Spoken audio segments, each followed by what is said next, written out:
নিজের স্ত্রীর সাথে সর্বোচ্চ সুন্দর ব্যবহার করতে হবে ভাইরা। আল্লাহ বলেছেন ওয়াশিরুহুন্না বিল মারুফ, তাদের সাথে সুন্দর আচরণ করো। আমাদের অনেক ভাইরা আছেন বাহিরে অনেক ভালো, কাস্টমারের সাথে ভালো, ক্লায়েন্টের সাথে ভালো, পরিচিত অপরিচিত মানুষের সাথে ভালো, কিন্তু নিজের স্ত্রীর সাথে যাহা তা আচরণ, বদরাগ আছে না নাই? বেচারের উপরে যত রকমের টর্চার, অবিচার, গালমন্দ, বাজে কথা, ঘরে ঘরে। অনেক লোক আছে বাহিরে অনেক সভ্য ভদ্র, ওনাকে মানুষ অনেক ভালো জানে, কিন্তু ওনার বউ জানে ওনার চরিত্রের হাল কি, ঠিক না? এই জন্য নবী করিম সাল্লাল্লাহু আলাইহি ওয়াসাল্লাম বলেছেন যে খায়রুকুম খায়রুকুম লিআহলি ওয়া আনা খায়রুকুম লিআহলি। তিনি বলেছেন তোমাদের মধ্যে সবচেয়ে ভালো মানুষ কে? এই মাহফিলের মধ্যে সবচেয়ে ভালো মানুষ কে?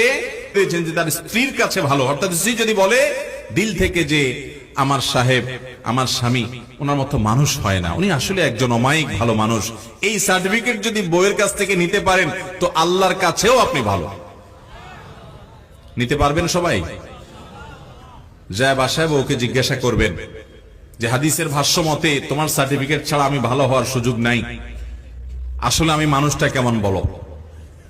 যদি বউ হেসে দেয় পিক করে, তাহলে বুঝবেন যে কাহিনী ভিন্ন। বুঝতে পেরেছেন? যদি হেসে দেয় তাহলে বুঝতে হবে আলামত ভালো না। অতএব স্ত্রীর কাছে ভালো হওয়ার জন্য নিজের আচরণটাকে সুন্দর করার চেষ্টা করতে হবে ইনশাআল্লাহ। অনেক মানুষ আছে এই জায়গা ধরা খেয়ে যাবে। নবী করিম সাল্লাল্লাহু আলাইহি ওয়াসাল্লাম বলেছেন কিন্তু ওয়া আনা খায়রুকুম লিআহলি, তোমাদের মধ্যে স্ত্রীর কাছে সবচেয়ে ভালো অমায়িক মানুষ তোমরা যে যতজন আছো, নবীজি বলেছেন আমি তোমাদের মধ্যে স্ত্রীর কাছে, পরিবারের কাছে সবচেয়ে ভালো। অতএব এই গুণটা অর্জন করার চেষ্টা করবেন তো ইনশাআল্লাহ।